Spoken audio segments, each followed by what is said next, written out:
Hey, what's up DIYers? Mike Boers with the Mike Boers channel. Thank you for watching. We're talking laundry centers today, and we have a GE electric version. And in today's video, the proper and safe way on how to replace your water inlet valve. Let's get started.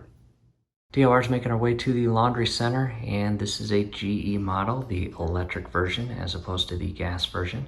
And again, in today's video, we are going to show you the proper and safe steps to replace your water inlet valve on your washing machine. I've got the front panel removed, and in most cases you don't actually have to remove this panel, but if you want to, scrolling above right now is the link. However, we're not going to bore you with removing that in this video. And yes, we've got a second or a brand new laundry center.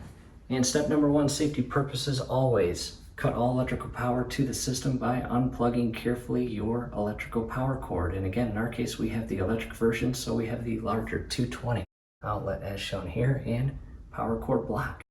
After unplugging it, direct your attention to your water shutoff valve, and you want to close the water shutoff valve. In our case, here is the lever. It is now configured in the on configuration, and just by pushing this or shifting it all the way up to the off position, again, we are closing the water shutoff valve, and no more water can be fed through the water lines and to the water inlet, which is behind this panel. You will see that here shortly. However, coming inside to the bottom side is our water inlet valve and hose, and the part that feeds or guides the water down and into the washer bowl during the cycle. So again, step one, unplug your power cord, cut all electrical power to the system, followed by closing your water shutoff valve. And at the shutoff valve, we are going to keep these water lines installed. However, on the opposite end, where they are behind this panel here, center panel in between the dryer and the washer, we will remove here shortly. You will see the opposite ends of those water hoses and fittings. We will be working on this laundry center, and here is the opposite end of the water hoses or lines. And here is what it looks like inside once I remove that panel. However, in most cases, you are not going to pull your entire laundry center out. It will still be inside the enclosure where it will stay. Let's go ahead and remove that center panel. Camera on position. Again, we are going to remove the center panel and two screws in our case, and likely in your case as well. After removing both of those screws, carefully pull it away from the dryer and shift it up. And you've got these little tabs that feed into their respective slots on each side. And as you can see, we now have this opened up where we have much better access to the opposite end of the water lines and the top blue threaded fittings of the water inlet, as well as our electrical wiring harness and control board. Taking a step back, what I did next was grab our adjustable pair of Craftsman pliers. Down below in the comments and description will be a link on where to purchase this. And you will definitely need a tool like that to loosen up and remove the fittings. However, in our case, ours are already loose, and I'm just going to carefully unscrew each of the water fittings. And be advised, I would put a paper towel or a regular towel around these two plastic blue fittings and allow it to absorb all the water that leaks out of these hoses. And basically, again, once you remove the water hose fittings from the plastic threaded stud here, you can carefully position it in a way where you can hopefully loop it around. And I will loosen and remove the second fitting. And again, in your case, yours will still be connected to the water shutoff valve, as you see way in there, but ours are not. And I'm just going to, again, trap these in place right behind this little panel here. I'll put a towel in between here so I don't scratch it, and I will continue removing the inlet. Take a step back. What I did next was, and you have this option as well, just grabbed a piece, maybe 10 inches long, of painter's tape.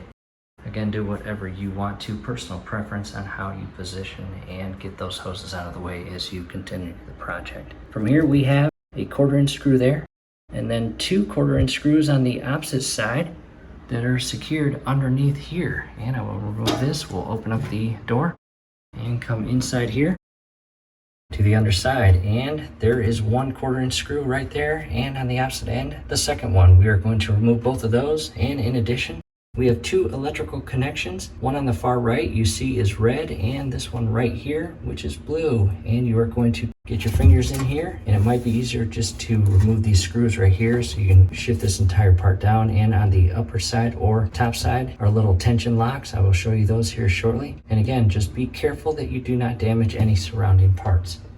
Coming up and out of the washing machine and coming inside here, and as you can see, there is a tab right there, and I know you are not going to be pulling yours out of the enclosure. However, there are the 2 additional tabs and one right there. And you can carefully pinch these together and push them through the little aluminum holes, and that will allow this to fall down. And in addition, removing that screw and shifting the inlet over to allow the base portion to clear the holes and be dropped inside the washing machine.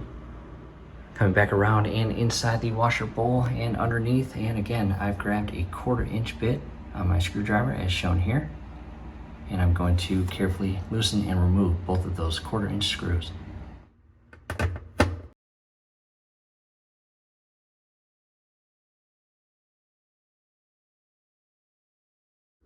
And that is now loose, as you see, and it will leave as it is. There's the back side, there's what it looks like. However, coming back out, and what we are going to do next is actually remove this part right here. All you have to do is carefully pop it out of its insert, and it's easier said than done. I might need both hands. Do not damage the wiring, because if you damage the wiring, you're going to need a whole new piece that snaps inside here, and the electrical wiring that feeds all the way upstream, and probably in a location that you do not want to service. However, again, come back here. You can even shift it like this to give you a better hook underneath it, and again, just shift it out of the insert. Again, I might need both hands, but I'll try it. Again, do not touch the wiring. Do not place any tension or pressure on the wiring, just on the plastic tab. And that is how it is inserted. From here, up top to the water inlet, we are going to come out, carefully close this, and remove that screw, and push those tension locks through the aluminum, and lower that entire inlet and remove it.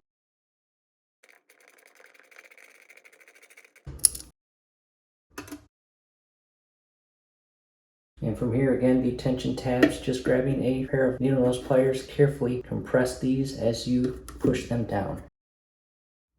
And if the pliers don't work, you can transition to a pick tool set, and down below in the comments and description will be a link on where to purchase these.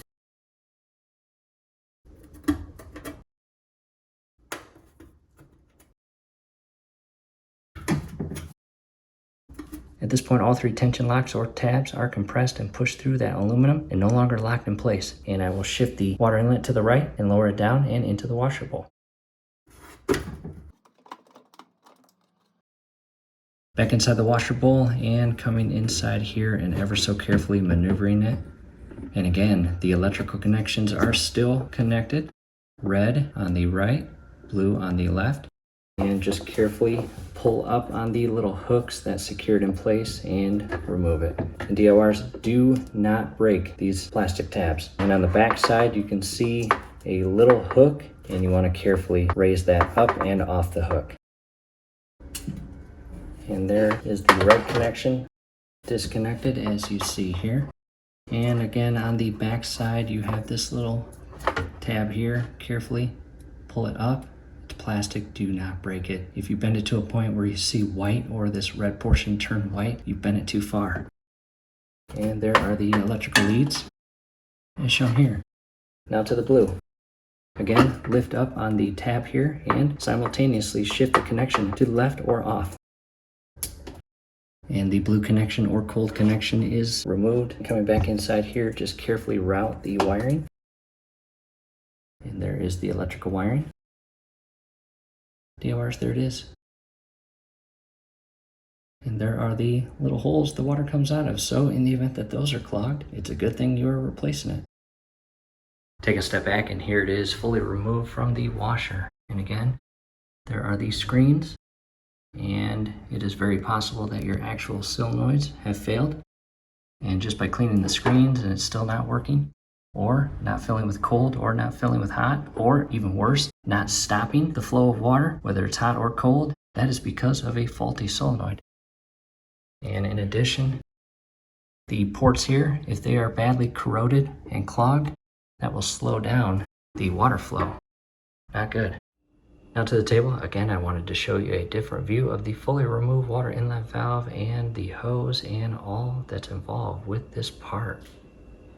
There are, or at least one of the plastic tension or lock clips. The remaining 2 are on the wire harness that feeds wire connections to their respective solenoids.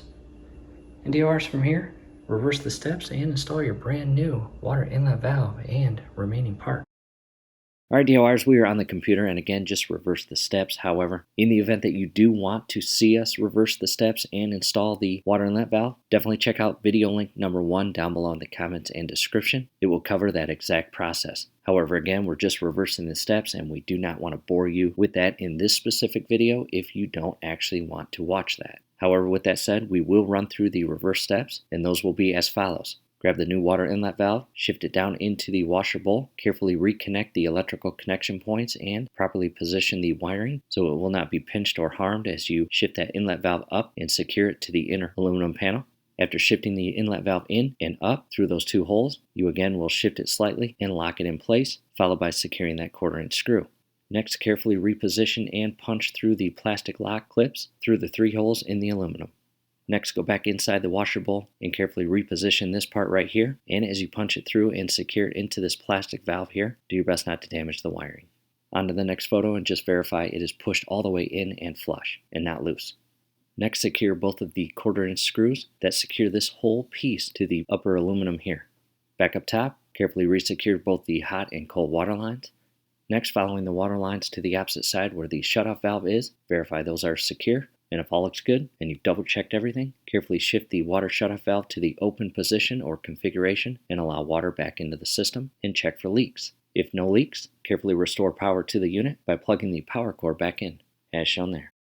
And to the last photo DIYers, here is all the tools and supplies I used in this video, all of which will be down below in the comments and description for purchase.